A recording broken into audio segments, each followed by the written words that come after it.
चाहते हैं cell cycle and cell division के most important topic that is meiosis, जिससे 110% सवाल आता ही आता है हर साल, उससे 4 मार्क्स लॉक करना। तो ये वीडियो आपके लिए जिसमें हम सिर्फ सुनकर पूरे 4 मार्क्स लॉक करने वाले हैं। हाय फ्रेंड्स, आई एम सबा। आज मैं आपको पूरा meiosis NCERT line by line plus extra भी कवर करने जा रही हूँ बहुत अमेजिंग तरीके से। तो वीडियो को पूरा ज़रूर देखना बिना स्किप किए।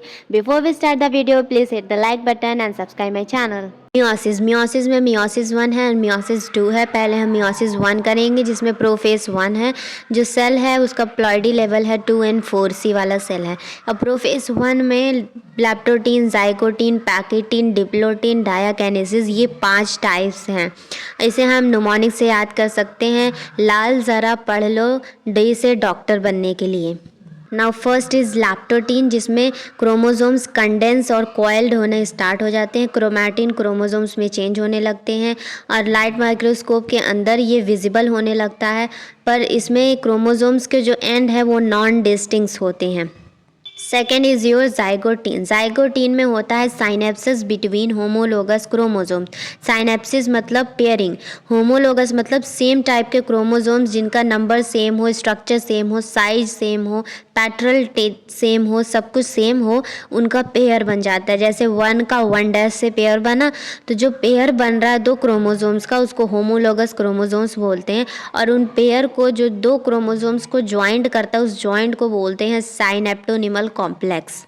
अब इस होमोलोगस जो पेयर है उसको 4 क्रोमैटिड्स उसके अंदर है, इसलिए इसको टेट्राड बोलेंगे, और 2 क्रोमोसोम्स है तो बाईवेलेंट बोलेंगे। तो टोटल नंबर ऑफ बाईवेलेंट एक सेल में होते हैं 23। Third is your pachytene. Pachytene में जो टेट्राड हैं वो विजिबल होने लगेंगे। क्रॉसिंग ओवर होगा नॉन सिस्टर क्रोमैटिड और होमोलोगस क्रोमोसोम्स का। जो ये क्रॉसिंग ओवर की जो साइट है वो एंजाइम है, एंजाइम रिकॉम्बिनेज है, जो कि बनाता है रिकॉम्बिनेशन नोड्यूल। जब क्रॉसिंग ओवर हो जाता है तो ये स्ट्रक्चर बनता है जिसको बोलते हैं recombination nodule. Fourth is your diplotene. Diplotene में क्रॉसिंग ओवर जो पहले हो रहा था वो कंप्लीट हो चुका है, और इसमें डिसोल्यूशन ऑफ साइनेप्टोनिमल कॉम्प्लेक्स, जो ज्वाइंट साइनेप्टोनिमल कॉम्प्लेक्स जो 2 क्रोमोसोम्स को ज्वाइन करता है वो इसमें गायब हो जाएगा।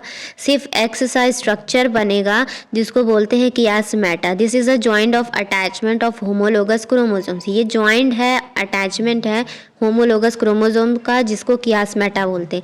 अब कुछ सेल जो है वो यहीं पे आके डिवीजन आकर रोक देते हैं, तो ये जो है स्टेज, इसलिए इसको बोलते हैं प्रोलॉन्ग डिप्लोटीन बोलते हैं या फिर डिक्टियोटीन बोलते हैं। अब फिफ्थ इज़ योर डायाकिनेसिस, जिसमें टर्मिनेशन ऑफ कियासमेटा होता है और इसमें nuclear membrane, nucleolus, Golgi disappear होना स्टार्ट हो जाती है। That's all about a prophase 1। अब मेटाफेज 1 की बात करें तो इसमें जो होमोलोगस क्रोमोसोम्स हैं उनका अलाइनमेंट होता है, इक्वेटर में आके अपने आप को अलाइन कर लेते हैं, 2 मेटाफेजिक प्लेट बनाते हैं 23 वाली।